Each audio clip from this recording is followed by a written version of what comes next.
Welcome back. This week, we're taking a hard look at the hidden cracks forming in our digital world. You know, the technology we rely on every single day. From the cameras on our streets to the cars in our driveways, even the very code that builds our software. It's all facing a serious crisis of trust. And the stories from just the past 7 days really show how deep this problem goes. So let's ask the big question right up front. Is the tech in your life secretly working against you? We're going to look at devices that are supposed to protect us, software designed to make our lives easier, and even the institutions that are meant to regulate it all. Let's dive in. All right, first up, let's talk about the most literal threats, the physical devices out there that are, right now, watching us. 60. That's the number of flock safety cameras that were just found live streaming, completely unprotected on the open internet. Now, these aren't just your regular traffic cams, they're built to track people, to zoom right in on faces, and at least 60 of them were just broadcasting everything to anyone who stumbled across them. No password needed. You know, this quote here really says it all. It's from Ben Jordan, one of the researchers who found this massive flaw. And he makes it clear this wasn't just one company messing up. This points to a much bigger, systemic failure in how these incredibly powerful surveillance tools are being secured across the board. But what happened after they reported this is honestly the most crucial part of the story. Instead of a thank you, these researchers faced some pretty serious heat. One was visited by the police, the other actually lost his job over it. And flock safety? Well, they pretty much deny this was a real reflection of their standards and just ignored an offer for more testing. It just begs the question, what happens when we punish the very people who are trying to keep us safe? And hey, the watching eyes aren't just on the street. They follow us right into our own driveways. It turns out companies like GM and OnStar were collecting just a massive amount of data on how you drive, your speed, your braking, where you go, and then selling it off to insurance companies, often without anyone's clear consent. There's this huge gap between what customers thought was happening and what was really going on behind the scenes. Now, the good news is the FTC has finally stepped in and forced these companies to get very clear, explicit consent, so you have more control now. But here's the catch. You actually have to use it. This means you have to be the one to dive into your car's apps and settings and actively tell it what it can and cannot share. The responsibility is on us. Okay, our last physical threat is something straight out of a spy novel. It's a mystery that's been going on for a decade. See, ever since 2015, U.S. diplomats have been reporting these sudden, really debilitating illnesses. For 10 years, nobody could figure out what was causing it, but just recently, the Pentagon got its hands on a device that might finally give us the answer. And get this, the device, which shoots out pulsed radio waves, isn't some giant ray gun installation. It's small enough to fit in a backpack. The fact that a weapon that can cause career-ending injuries is now potentially mobile and just out there in the world, that is a genuinely terrifying development. Okay, so let's shift gears now. We're moving from the physical world into the invisible one. We're talking about the ghosts in your code, the malware and malicious bits hiding inside the software you probably trust and use every day.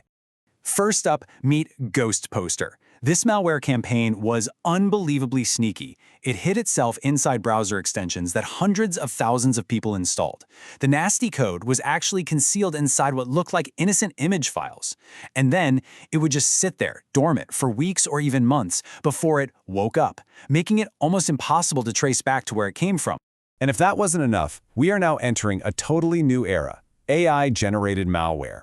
And folks, this is an absolute game changer. AI is letting attackers create really sophisticated, nasty software faster and with way fewer resources than ever thought possible.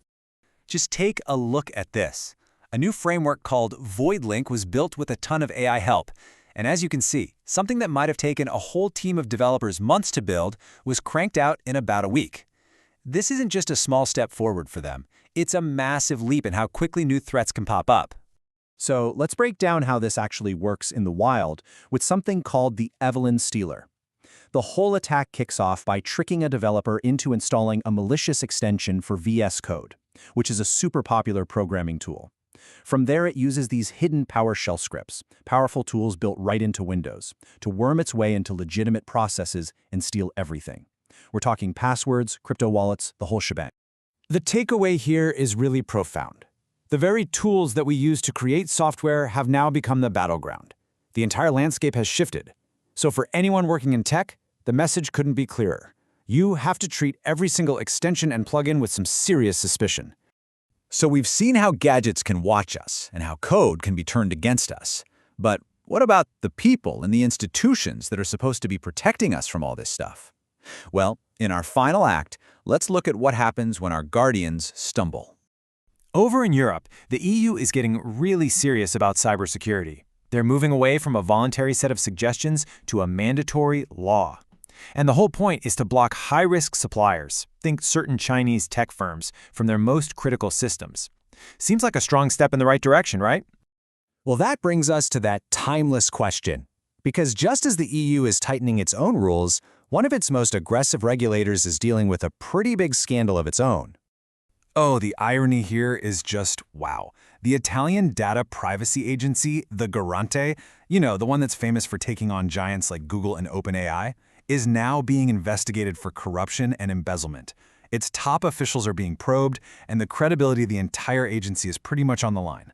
The very watchdog meant to protect privacy is now accused of breaking the public's trust. And for our final story, a protector that faltered in a slightly funnier way. A recent Microsoft update caused some Windows PCs to simply refuse to shut down. As one report so wonderfully put it, the machines seem to be refusing to experience temporary non-existence. So if your PC has been staging a little protest lately, here is the fix, straight from Microsoft. You've got to open up the command prompt and manually type in this shutdown command just to force your defiant machine to finally power off. It's a small thing, but a pretty telling reminder that sometimes even the most basic stuff can break. So, where does all this leave us? We've seen cameras exposed, cars selling our data, invisible code hiding in our tools, and regulators who can't always be trusted. In a world like this, it kind of forces you to ask, is our own awareness, our own personal vigilance, the only real firewall we have left?